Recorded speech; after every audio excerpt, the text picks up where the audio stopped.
2024-2025 நிதியாண்டில் தமிழ்நாட்டின் பொருளாதார வளர்ச்சி 8% மேல் இருக்கும் என்று தமிழ்நாடு அரசின் பொருளாதார ஆய்வறிக்கையில் தெரிவிக்கப்பட்டுள்ளது.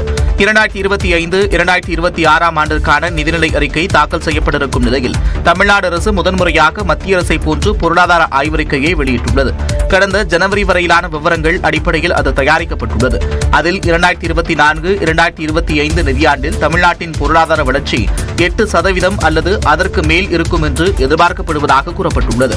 கடந்த 2023-2024 நிதியாண்டில் நாட்டின் மொத்த உள்நாட்டு உற்பத்தியில் 9.21 விழுக்காடு தமிழ்நாடு பங்களித்திருப்பதாகவும் தமிழ்நாட்டின் மொத்த உள்நாட்டு உற்பத்தி 27,22 கோடி ரூபாயாக உள்ளது என்றும் குறிப்பிடப்பட்டுள்ளது.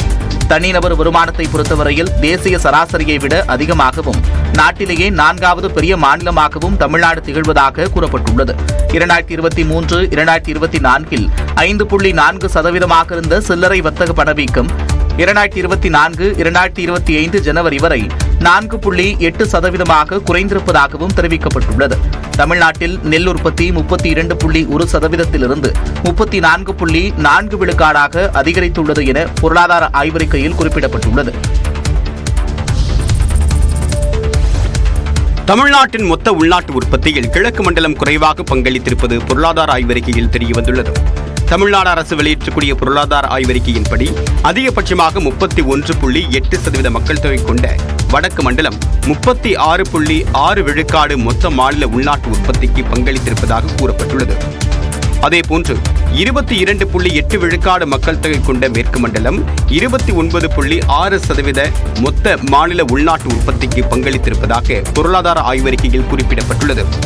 ஆனால் 25.5% மக்கள் தொகை கொண்ட கிழக்கு மண்டலம் 15.1 விழுக்காடு மட்டுமே மொத்த மாநில உள்நாட்டு உற்பத்திக்கு பங்களித்திருப்பது தெரியவந்துள்ளது. இதேபோன்று 20.5 விழுக்காடு மக்கள் தொகை கொண்ட தெற்கு மண்டலம் மொத்த மாநில உள்நாட்டு உற்பத்திக்கு 18.8% பங்களித்திருப்பதாக பொருளாதார ஆய்வறிக்கையில் கூறப்பட்டுள்ளது. தனிநபர் வருமானத்தை பொறுத்தவரையில் மேற்கு மண்டலம் அதிகமாகவும் கிழக்கு மண்டலம் குறைவாகவும் பங்களித்திருப்பது தெரியவந்துள்ளது. மேலும் 2022-2023 நிதியாண்டில் அதிகபட்சமாக செங்கல்பட்டு மாவட்டத்தில் மட்டும் தனிநபர் சராசரி ஆண்டு வருமானம் 6,48,000 ரூபாயாக உள்ளது. செங்கல்பட்டு, காஞ்சிபுரம், சென்னை உட்பட 8 மாவட்டங்களில் தனிநபர் வருமானம் தெலுங்கானா, ஹரியானா, கர்நாடகா உள்ளிட்ட மாநில மக்களின் சராசரி வருமானத்தை விட அதிகம் இருப்பதாக தமிழ்நாட்டின் பொருளாதார ஆய்வறிக்கையில் கூறப்பட்டுள்ளது.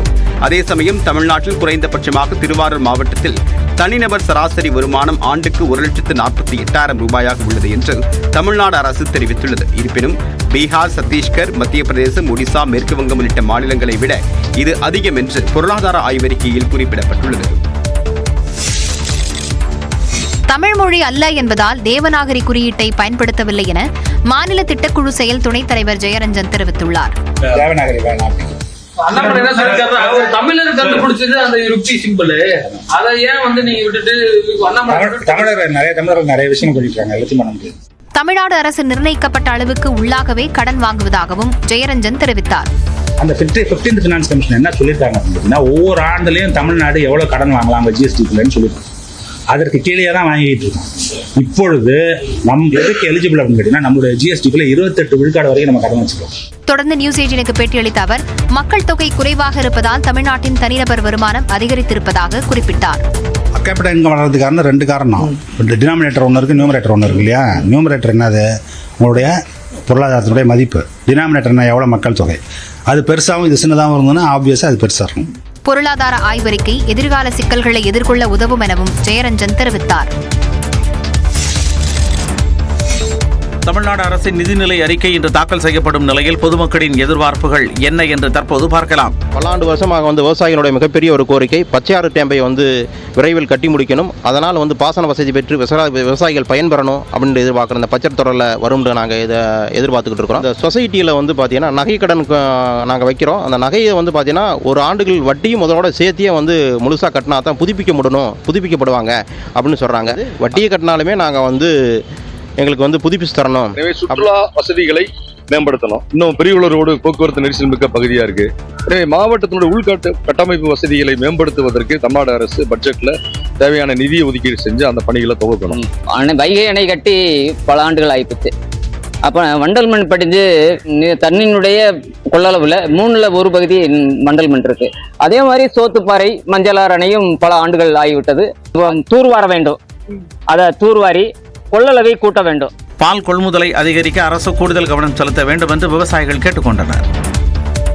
லாபமீட்டிய சுங்கச்சாவடிகளில் கட்டணத்தை குறைக்க எந்த ஆய்வும் செய்யப்படாது என மத்திய அமைச்சர் கூறியுள்ளார்.